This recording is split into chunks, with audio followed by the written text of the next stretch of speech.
Good morning, children. Today our topic is current electricity. Pravaha Vidyut. So, Pravaha Vidyut anagane manaku first vachedi current. So, what is current? Current is nothing but మనం ఒక conductor తీసుకున్నప్పుడు అంటే ఒక వాహకం తీసుకున్నప్పుడు దానికి potential difference apply చేస్తాం. V apply చేసినప్పుడు ఏమవుతుంది? Electrons start moving, charges move అవుతాయి. సో ఇప్పుడు చార్జెస్ ఎట్ మూవ్ అవుతాయి నాన్న, electrons will move in this direction. So మనకు తెలుసు ఏంటి, ఎలక్ట్రాన్స్ ఇటువైపు మూవ్ అవుతాయి, current direction will be in this direction. So మనం పొటెన్షియల్ డిఫరెన్స్ అప్లై చేసినప్పుడు కండక్టర్లో కరెంట్ ఫ్లో అవుతుంది. So what is current?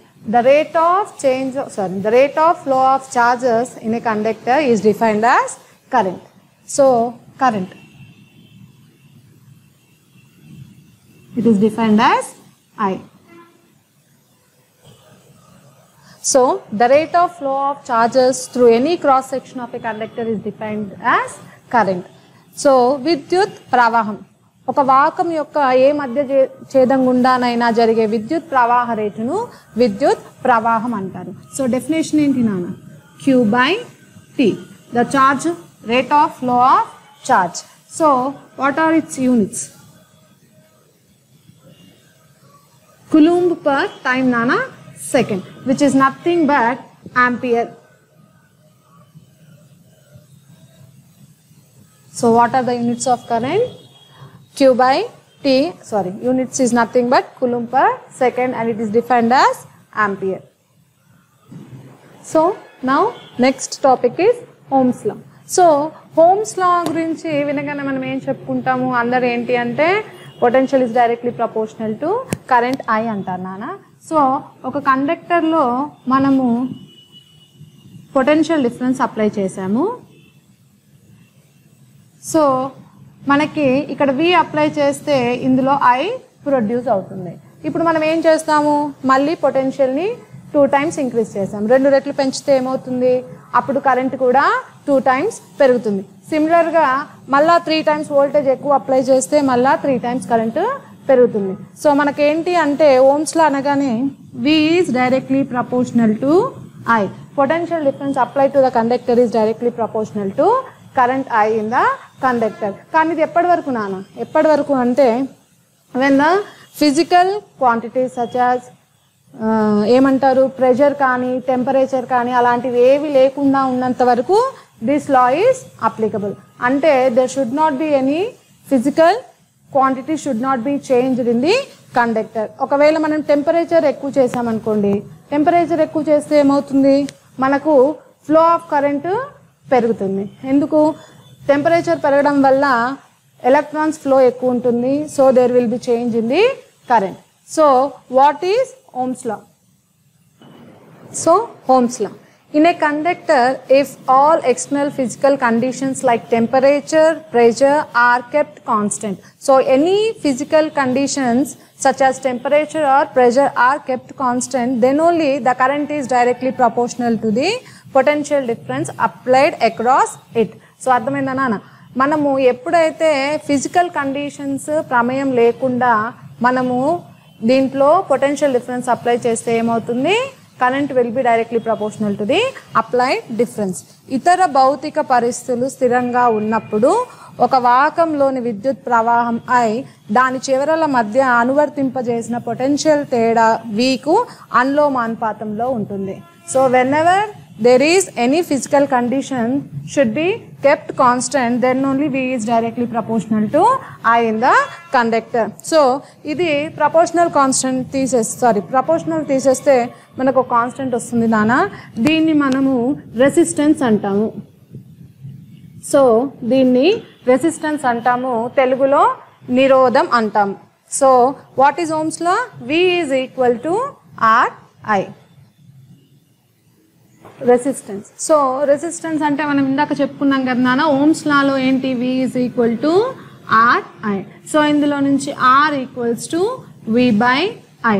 So this is for calculation నాన్న. We use this formula for calculation. కానీ వాట్ ఈస్ ద క్యారెక్టరిస్టిక్, అభిలక్షణం, నిరోధం యొక్క అభిలక్షణం, characteristics of a resistance, అసలు అదేం చేస్తుంది?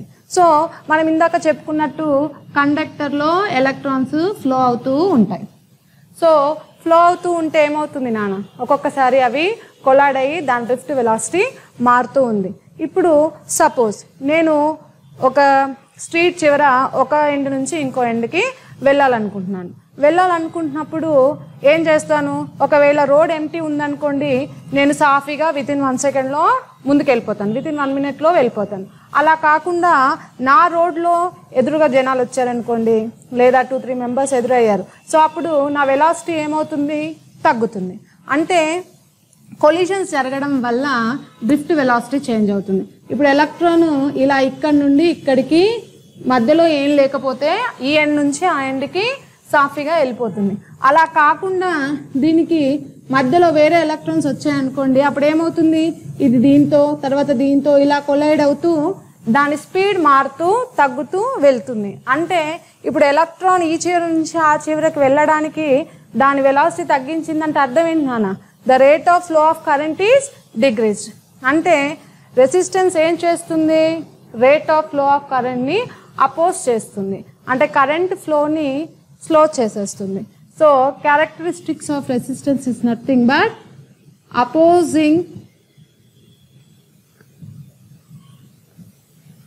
opposing the motion of current. By what? By collision. విద్యుత్ ప్రవాహాన్ని అపోజ్ చేస్తుంది దేని ద్వారా, బై కొలిషన్ ద్వారా. So R is nothing but V/I is the calculation purpose we use resistance. కానీ వాట్ ఈజ్ ఇట్ నాన్న, దాని అభిలక్షణం ఏంటి, అపోజ్ చేస్తుంది దేన్ని, కరెంట్ ఫ్లోని. దేని ద్వారా, బై కొలిషన్. సో ఆర్కి యూనిట్స్ నాన్న, R is nothing but V/I which is nothing but ohms. Ohm's law నుంచి వచ్చింది కాబట్టి డైరెక్ట్ రెసిస్టెన్స్కి ఇచ్చే units ohms. So our next topic is resistivity, నిరోధకత. సో నిరోధకత చెప్పుకునే ముందు చూడండి నాన్న, ఇప్పుడు ఒక లెంత్ L ఉన్న వాకాన్ని తీసుకున్నాం, దీని రెసిస్టెన్స్ R అనుకున్నాం. ఇప్పుడు అదే కండక్టర్ని నేను లెంత్ మార్చాను. లెంత్ మారిస్తే ఏం చూశాను అంటే రెసిస్టెన్స్ పెంచుతున్న కొద్దీ కరెంట్ పెరుగుతూ పోతుంది. So resistance is directly proportional to L. అంటే నేను లెంత్ ఇంక్రీజ్ చేసినా ఏమైంది అని అంటే రెసిస్టెన్స్ కూడా పెరిగింది. ఇప్పుడు ఏం చేశానంటే అదే కండక్టర్ యొక్క క్రాస్ సెక్షనల్ ఏరియాని పెంచాను, అడ్డుకోత వైశాల్యాన్ని పెంచాను. లెంత్ పెంచలేదు కానీ ఏరియా ఆఫ్ క్రాస్ సెక్షన్ పెంచాను. ఇప్పుడు ఏమైందంటే ఏరియా పెరిగినప్పుడు if area is increased resistance decreased. So ఈ రెండు కండిషన్లో ఏంటి, resistance of A conductor length పెంచినప్పుడు నాకు రెసిస్టెన్స్ పెరిగింది. అలా కాకుండా లెంత్ పెంచకుండా నేను ఏరియా ఆఫ్ క్రాస్ సెక్షన్ని పెంచాను, అడ్డుకోత వైశాల్యాన్ని పెంచాను. అప్పుడు ఏమైంది, రెసిస్టెన్స్ డిక్రీజ్ అయింది.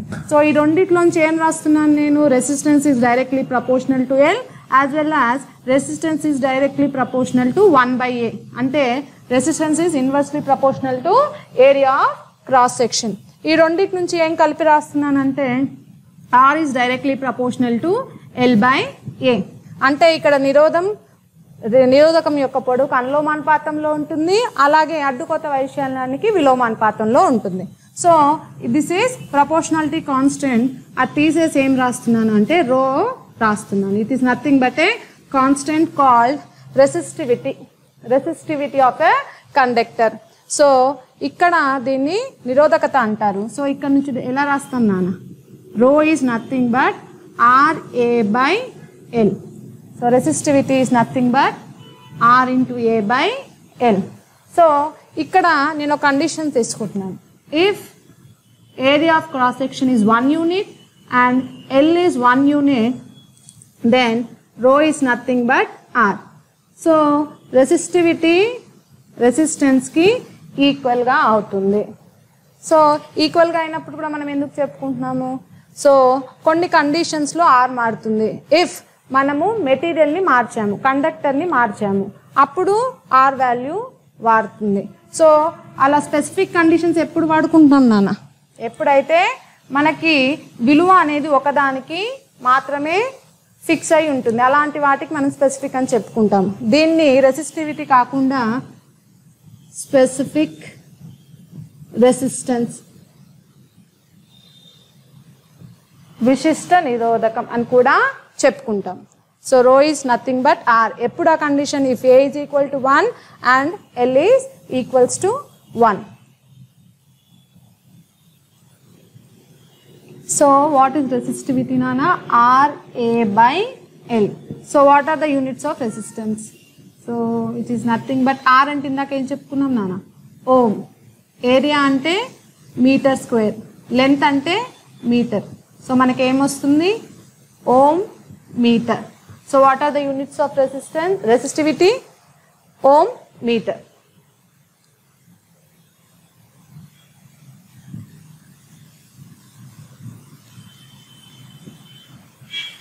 Next. Now dimensions of resistance. Dimensions of resistance nana. So indaka resistance ante enti? V by I. avuna? So V ante enti manaki? Work per unit charge by I.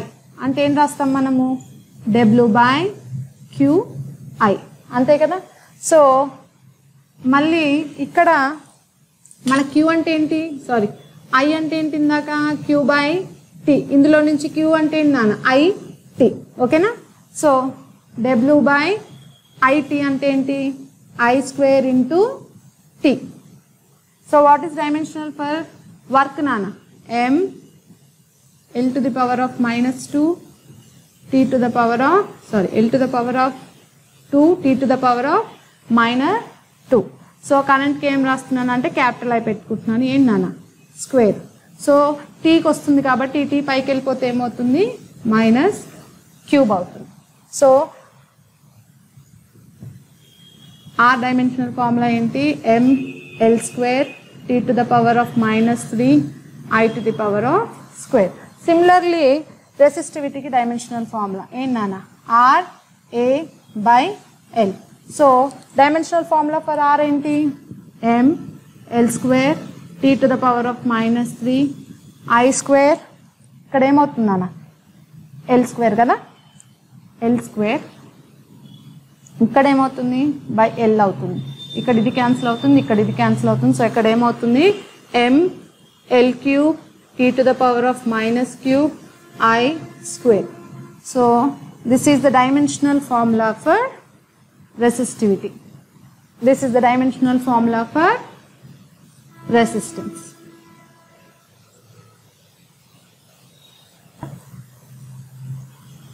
చూడండి నాన్న, ఇక్కడ I పైకి వెళ్ళినప్పుడు ఏమవుతుంది? -2. Similarly ఇక్కడ కూడా -2 and ఇక్కడ కూడా -2. మళ్ళీ ఒకసారి వినండి.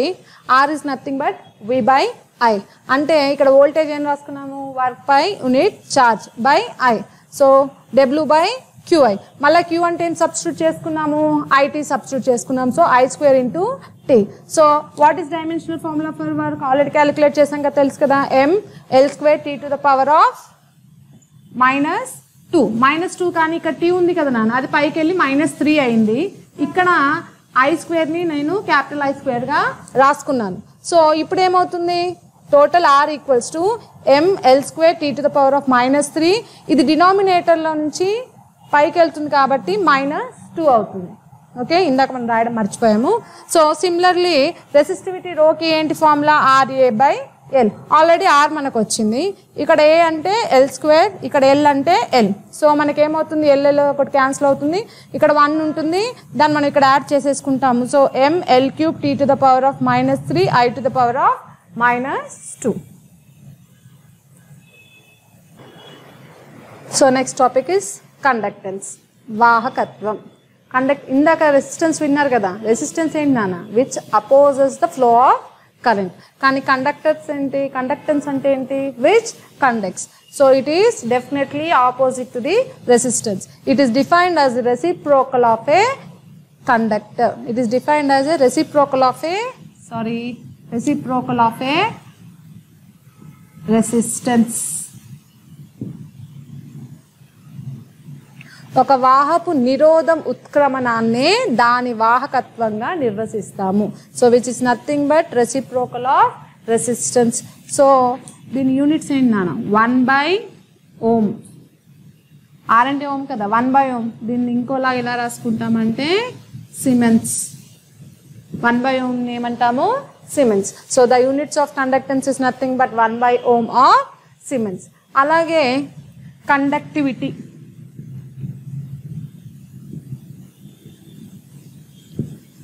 కండక్టివిటీ అంటే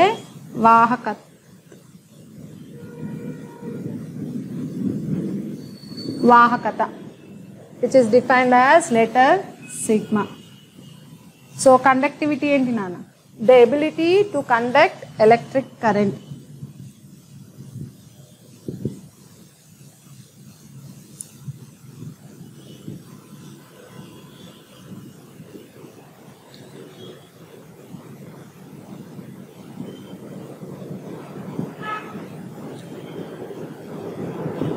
So which is nothing but reciprocal of resistivity.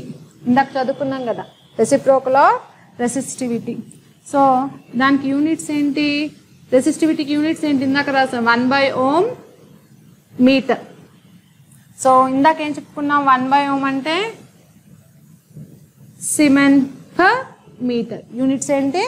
ఇలాగ 1/Ω మీటర్ అన్న రాసుకోవచ్చు, లేకపోతే 1/Ω ఆల్రెడీ ఏమనుకున్నాము? సిమెన్స్ అనుకున్నాం. Siemens per metre.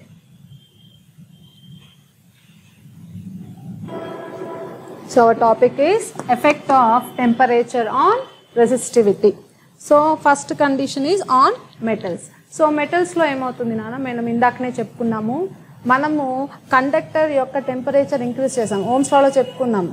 సో అక్కడ ఏమవుతుంది? మనం కనుక టెంపరేచర్ ఇంక్రీజ్ చేసామనుకోండి, కండక్టర్లో ఎలక్ట్రాన్స్ యొక్క కొలీజన్ అంటే చార్జ్ పార్టికల్స్ యొక్క కొలీజన్ ఎక్కువ అవుతుంది. దాంతో ఏమవుతుంది? రెసిస్టెన్స్ తగ్గుతుంది. ఇండైరెక్ట్లీ డైరెక్ట్లీ ఆర్ ఏమవుతుంది? రెసిస్టివిటీ తగ్గిపోతుంది. సో టెంపరేచర్ ఇంక్రీజ్ చేస్తే ఏమవుతుంది?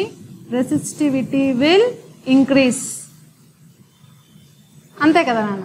టెంపరేచర్ ఇంక్రీజ్ చేస్తే రెసిస్టివిటీ ఇంక్రీజ్ అవుతుంది, ఆబ్వియస్లీ కరెంట్ తక్కువ అవుతుంది. By means of what? By collisions. ఓకేనా నాన్న? సో మెటల్స్లో టెంపరేచర్ ఇంక్రీజ్ చేస్తే ఏమవుతుంది? Resistivity also will increase. So మనము ρ1 is the resistivity at temperature T1 అనుకుందాము.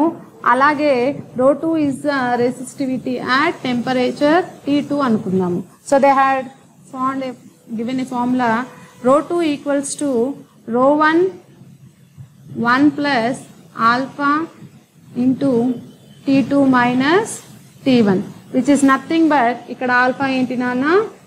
Coefficient of resistivity. అంటే ఉష్ణోగ్రత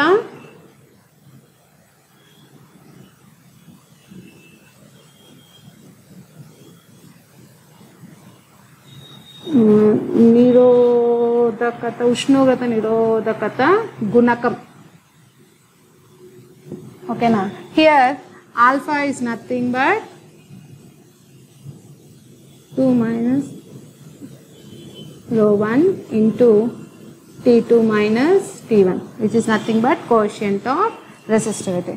సో మనం కనుక మెటల్ యొక్క టెంపరేచర్ ఇంక్రీజ్ చేస్తే ఏమవుతుంది? It's resistivity will be increased. So how to calculate? They had given if ρ1 is the resistivity at temperature T1 and ρ2 is the resistivity at temperature T2. So ρ2 will be calculated by using formula ρ2 equals to ρ1 into 1 plus alpha T2 minus T1, where alpha is nothing but coefficient of resistivity, ఉష్ణోగ్రత నిరోధకత గుణకం. So alpha is given again ρ2 minus ρ1 by ρ1 into T2 minus T1. So next topic is Kirchhoff laws. Kirchhoff నియమాలు. So Kirchhoff నియమాలు మనం ఎక్కడ వాడతాము? ఎక్కడైతే మనకు కాంప్లెక్స్ సర్క్యూట్స్ అంటే మనము సర్క్యూట్ సింపుల్గా లేకుండా నెంబర్ ఆఫ్ బ్రాంచెస్ కానీ జంక్షన్స్ కానీ లూప్స్ ఎక్కువ అంటే కాంప్లెక్స్ సర్క్యూట్స్లో మనము కరెంట్ కానీ వోల్టేజ్ కానీ క్యాలిక్యులేట్ చేసేటప్పుడు మనము కిర్చాఫ్ లాస్ వాడతాం. సో బేసికలీ మనకు 2 ఉంటాయి నాన్న. కిర్చాఫ్ లాస్ అన్ని 2. ఒకటి జంక్షన్ లా, సంధి నియమము, అంటే సర్క్యూట్లో ఒక పాయింట్ దగ్గర కరెంట్ క్యాలిక్యులేట్ చేయడానికి వాడతాము. సో దాన్ని మనము కరెంట్ లా అని కూడా అంటాం. కిర్చాఫ్ ఫస్ట్ లా ఏమంటాము? Junction law or current law. అలాగే కిర్చాఫ్ సెకండ్ లా ఉంటుంది, దాన్ని లూప్స్ లా అంటాము. వలయ నియమము, వలయ నియమము అయినా అంటాము, లేకపోతే ఇంకో పేరు voltage law. So first Kirchhoff first law, current law అనుకున్నాము, జంక్షన్ లా అనుకున్నాము, ఏదైనా పిలవచ్చు. సో కిర్చాఫ్ కరెంట్ లాలో ఏంటి అంటే the algebraic some of the currents at any junction is 0. ఒక జంక్షన్ వైపు వచ్చే కరెంట్స్ కానీ వెళ్ళే కరెంట్స్ కానీ ఏదైనా దాని ఆల్జీబ్రిక్ సమ్ అంటే టోటల్ సమ్ ఏమైపోతుంది అంటే 0. ఒక వలయంలోని ఏ సంధి వద్దనైనా సరే విద్యుత్ ప్రవాహాల బీజీయ మొత్తం 0కి సమానము.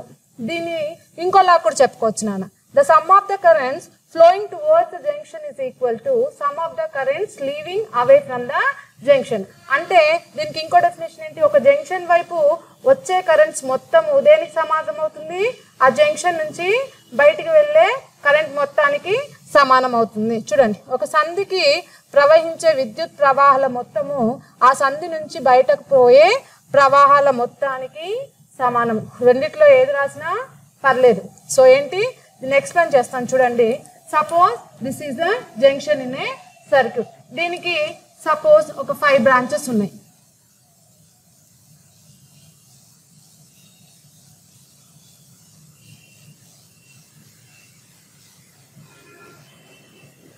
సో ఇది రెసిస్టెన్స్ R1, ఇది resistance R2, R3, R4, R5. ఈ జంక్షన్కి సపోజ్ 5 బ్రాంచెస్ ఉన్నాయి. సో ఫస్ట్ R1లో current invert, I1 current junction వైపు వెళ్తుంది. సో I2 ఏమో బయటికి వెళ్ళిపోతుంది, మళ్ళీ I3 ఏమో లోపలికి వస్తుంది, I4 ఏమో బయటికి వెళ్ళిపోతుంది, I5 ఏమో జంక్షన్ వైపు లోపలికి వస్తుంది. సపోజ్ ర్యాండమ్గా తీసుకున్నాం. సో ఇప్పుడు జంక్షన్ దగ్గర టోటల్ కరెంట్ క్యాలిక్యులేట్ చేయాలి. సో లోపలికి వస్తుంది, బయటికి వెళ్ళిపోతున్నాయి. సో మనము ఒక రూల్ తీసుకుందాం. ఏంటి అంటే ఇన్వర్డ్ కరెంట్, జంక్షన్ వైపు వచ్చే కరెంట్స్ అన్ని పాజిటివ్ గాను, జంక్షన్ నుంచి బయటకు వెళ్ళిపోయేవన్నీ నెగిటివ్ గాను తీసుకుంటాం. అయితే ఫస్ట్ డెఫినేషన్ నుంచి ఏం చేస్తాము? The algebraic some of the currents at any junction is 0. Total currents యొక్క సమ్మేషన్ ఏమవుతుంది నాన్న? 0 అవుతుంది. అంటే ఎలా రాస్తాం చూడండి. ఇన్వర్డ్ అంటే పాజిటివ్ అన్నాను కదా, I1 బయటికి వెళ్ళిపోయేది నెగిటివ్గా తీసుకోవాలి, మైనస్ I2, లోపలికి వచ్చేది ప్లస్ I3, బయటికి వెళ్ళిపోయేది మైనస్ I4, మళ్ళీ లోపలికి వచ్చేది plus I5. So total algebraic some should be equals to 0. So first definition ప్రకారం ఏంటి? ఒక వలయంలోకి ఏ సంధి వద్దనైనా సరే విద్యుత్ ప్రవాహాల బీజీయ మొత్తం 0కి సమానం. Total currents, total algebraic sum of the currents at the junction is equal to 0. So second definition prakaram enti? The sum of the currents flowing towards the junction is equal to the sum of the currents flowing away from the junction. Ee definition prakaram ela rastamu? Sum of the currents flowing towards the junction ante junction lopu vacche currents evi naan ikkada I1 plus I3 plus I5 equals to ఏ దేనికి సమానం అంటున్నాడు? The currents flowing away from the junction. బయటకి ఏమేమి వెళ్ళిపోతున్నాయి నాన్న? I2 next I4. అంటే ఇక్కడ ప్లస్ నెగిటివ్ అవసరం లేదు, just total currents entering the junction is equal to total current going away from the junction. ఇక్కడ నుంచి కూడా రాసుకోవచ్చు కదా మనం. ఇక్కడ I2 I4 is equal to బయటకు వెళ్ళిపోతే ఏమవుతుంది నాన్న? I2 ప్లస్ I4 అవుతుంది. మనం డెఫినేషన్ ఇలా చెప్పుకున్నా ఒకటే, ఇలా చెప్పుకున్నా ఒకటే. సో మనము ఫస్ట్లో కరెంట్ గురించి చెప్పుకుంటాం, అదే ఎక్కడ చెప్పుకుంటాం? ఒక జంక్షన్ దగ్గర కరెంట్ ఫ్లో గురించి చెప్పుకుంటాం.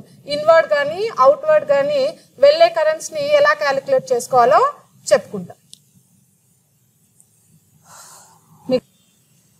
Now Kirchhoff's second law. ఇందాక చెప్పుకున్నాం కదా, Kirchhoff's second law is also called as Loop's law. Closed circuits నాను. Circuits closed loop లో ఉంటే మనము Kirchhoff's second law అప్లై చేస్తాము. We calculate voltage in the closed loop. So it is also called as voltage law. Voltage నియమము లేదా loop నియమము. So it is nothing but similarly like that, like first one, the algebraic sum of the potential around any closed loop is 0. ఏదైనా ఒక సంవృత వలయంలోని potential మార్పుల బీజీయ మొత్తము 0కి సమానము. Suppose this is the closed circuit thing and there is one cell in the circuit and one resistance which consists of resistance R, then current I flowing in the circuit with potential E అనుకుందాం దీనికి. So దీని యొక్క potential ఏమవుతుంది నాన్న, according to Ohm's law V is equal to IR. IR plus some internal potential of the battery E equals to 0. So total potential in the closed loop is 0. ఒకవేళ single unit కాకుండా different units అంటే number of resistance పెరగడం కానీ, instead of using one cell, if we use 2 or 3 cells, then their algebraic sum also is equal to 0. So Kirchhoff's second law is nothing but the algebraic sum of the potential around any closed loops is 0. ఏదైనా ఒక సంవృత వలయంలోని potential మార్పు బీజీయ మొత్తం 0కి సమానము. So ఇందాక మనం Kirchhoff laws చెప్పుకున్నాం కదా, ఇప్పుడు దాని applications of Kirchhoff laws we apply it in a Wheatstone bridge. So what is Wheatstone bridge? So Wheatstone bridge ఇలా ఉంటుంది. It consists of 4 resistance in a circuit, I mean in a round closed loop నానా.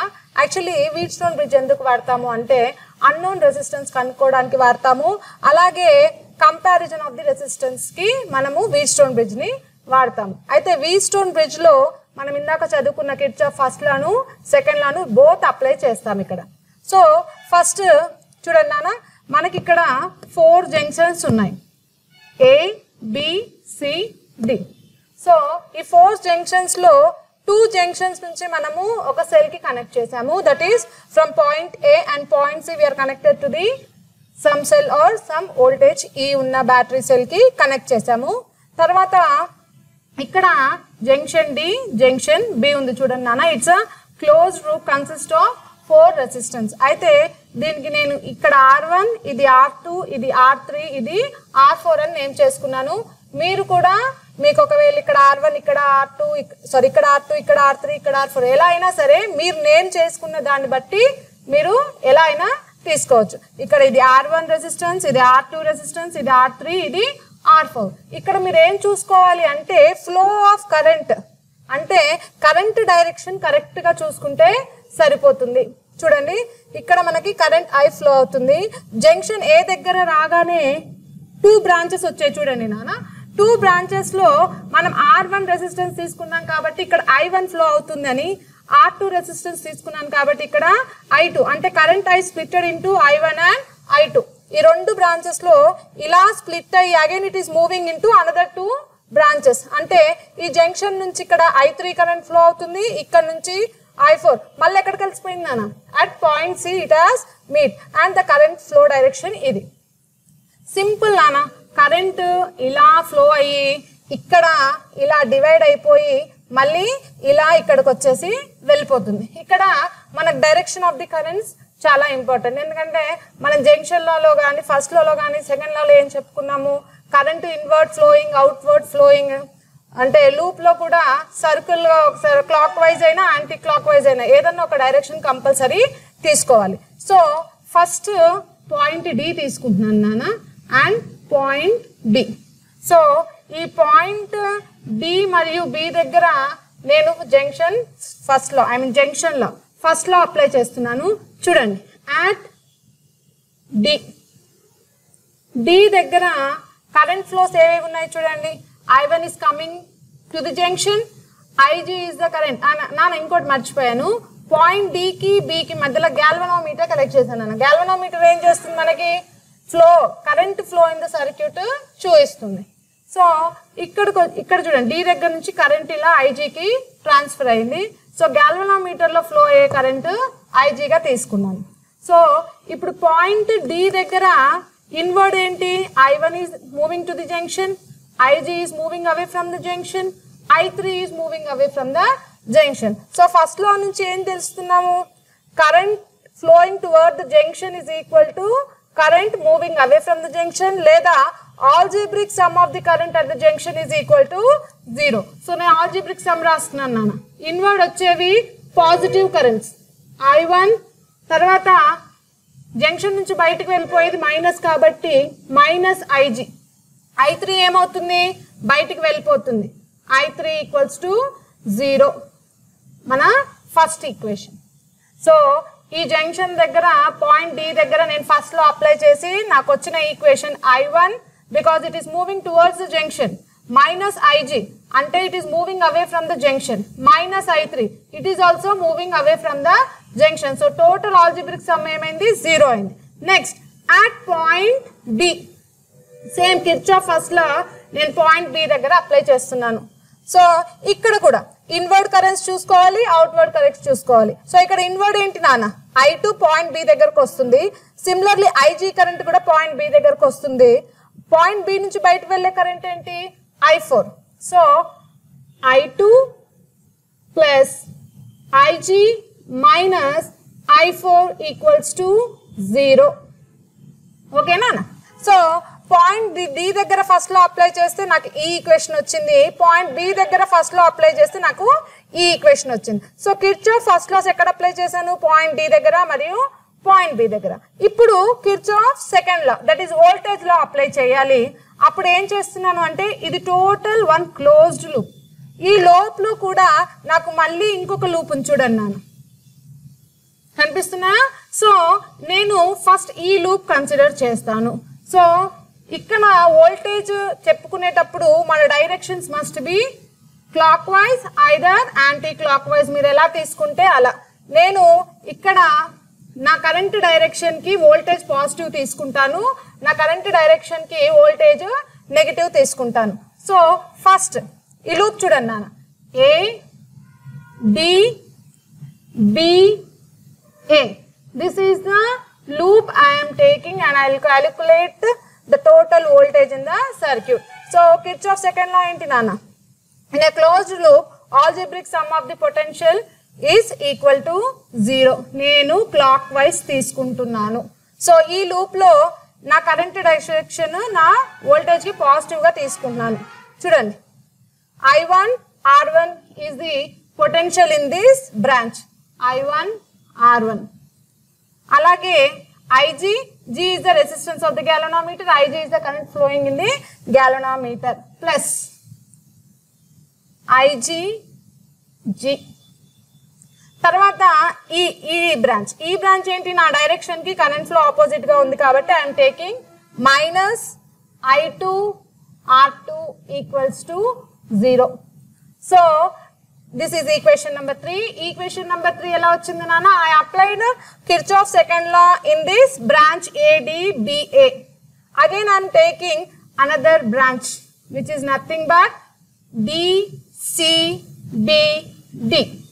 This is one closed loop నాన్న, DCBD. చూసారా. So ఈ direction లో చూడండి I3 R3 is the voltage in this branch. మళ్ళీ ఈ బ్రాంచ్ కి వచ్చేటప్పటికి ఏమైంది, నా డైరెక్షన్ కి కరెంట్ రివర్స్ లో ఉంది కాబట్టి I'm taking minus I4 R4. మళ్ళీ ఇలా వచ్చి ఇలా వెళ్ళేటప్పటికి ఏముంది, నా డైరెక్షన్ కరెంట్ ఫ్లో కి ఆపోజిట్ లో ఉంది కాబట్టి I'm taking minus IG G equals to 0.